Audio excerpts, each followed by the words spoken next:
O homem tem livre-arbítrio, tem direito de escolha. Por que não ensinar nas escolas o problema que se dá para uma gravidez indesejada? Por que a gente só quer atacar o resultado e não o preventivo? Pastor, é evidente que o aborto, mesmo aqueles que entendem que há casos em que o aborto deva ser feito, abominam o aborto. Não existe ninguém a favor do aborto. Aqueles não, a favor do aborto não.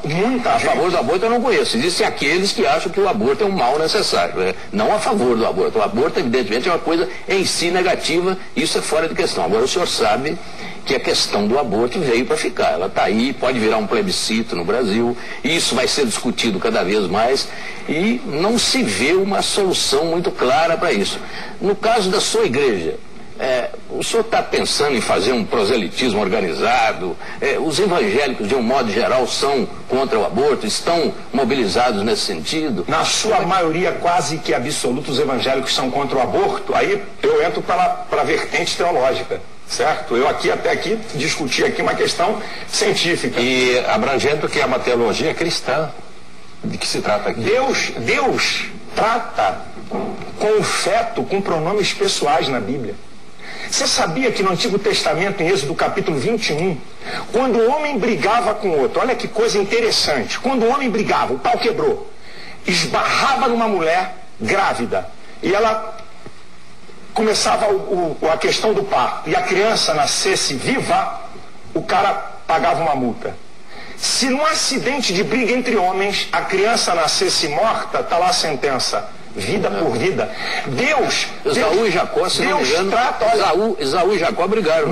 Há uma coisa tão linda, um salmo tão lindo na Bíblia, que é o 139, que diz assim: de modo tão terrível e maravilhoso eu fui formado.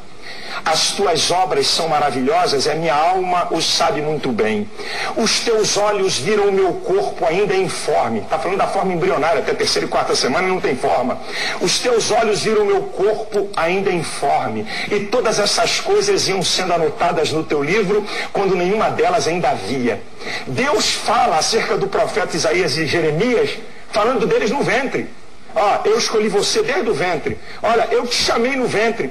Deus se fez homem na concepção, está lá em Lucas 1,31, e conceberás e darás à luz a um filho. Eu estou aqui numa abordagem teológica. Então, para o cristão, e se esse país é um país cristão, se esse aqui é um país cristão, não estou falando de evangélicos, para o cristão, à luz do manual de prática de fé do cristão, que é a Bíblia, não tem nenhuma possibilidade. Esse país cristão deve discutir esse assunto num plebiscito? O senhor é a favor do plebiscito? Eu sou a favor, desde que os espaços para discussão ele seja amplamente democrático. É o que eu disse no início aqui, Mitre.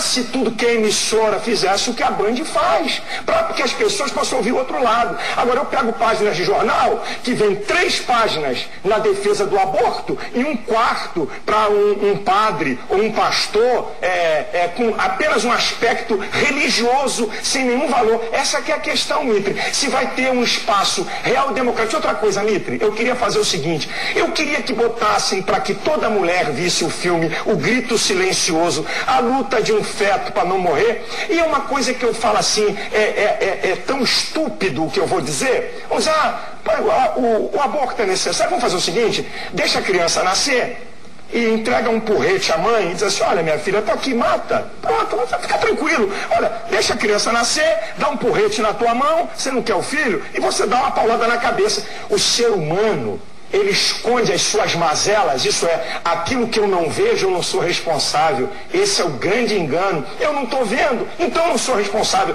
É responsável sim, amigo. E à luz da teologia, à luz do mundo de Deus que eu creio, vão pagar a conta, porque Deus vai cobrar por essas vidas, porque Deus se relaciona com o feto com pronomes pessoais. Mas essa posição é monolítica entre os evangélicos? Essa é uma posição quase que total, e com todo respeito. Quem não tem essa posição no meio evangélico é um verdadeiro ignorante teológico. Porque quando a gente leva para o lado científico, é uma história. No lado teológico, é tão firme, é tão forte a questão da vida, que não existe negócio, não tem conversa. Mas eu já ouvi alguns pastores evangélicos defender uma posição diferente da do senhor. É porque com certeza são os verdadeiros ignorantes teológicos, porque eu estou citando a Bíblia, estou citando o texto, estou dizendo aqui coisas, então é só pegar a Bíblia e ver. Você pega o Salmo 139 da Bíblia, tanto faz católico evangélico, a Bíblia mesmo, leia o Salmo 139, o que Deus fala da vida. Leia na lei como é que Deus tratava a vida. Se alguém machucasse uma mulher e a criança caísse e morresse, era vida por vida, no mesmo nível. No hebraico, a mesma palavra para feto, para criança pequena e para menino, é usada a mesma palavra. Deus considera a mesma coisa. Pastor, mas só para encerrar, porque o Jamil já está olhando com cara feia para mim aqui, mas a pílula anticoncepcional, o senhor acha que é um caminho para não chegar a essa... Eu sou a favor do planejamento familiar, eu sou a favor que se dê a pílula anticoncepcional. Vida começa na concepção. E a pílula do dia seguinte? Aí já é um tema abortivo. Já há uma discussão abortiva. A questão é a seguinte, não é o pastor nem a teologia. A vida começa na concepção. Mitre, sabe qual é a diferença entre eu e o óvulo fecundado? Vocês e o óvulo fecundado? O tempo e a nutrição. Essa é a única diferença. Eu tenho 49 anos e o óvulo fecundado tem 1 semana, 3 dias, 1 mês. A diferença é que eu como feijão e arroz, ele está em simbiose com a mãe. Essa que é a questão. E quero deixar bem claro aqui. Na gestação, o agente passivo é a mãe. O ativo é o feto. É ele que regula o líquido amniótico. É ele que faz cessar os períodos da mãe. É ele que, em última instância, diz a hora de sair.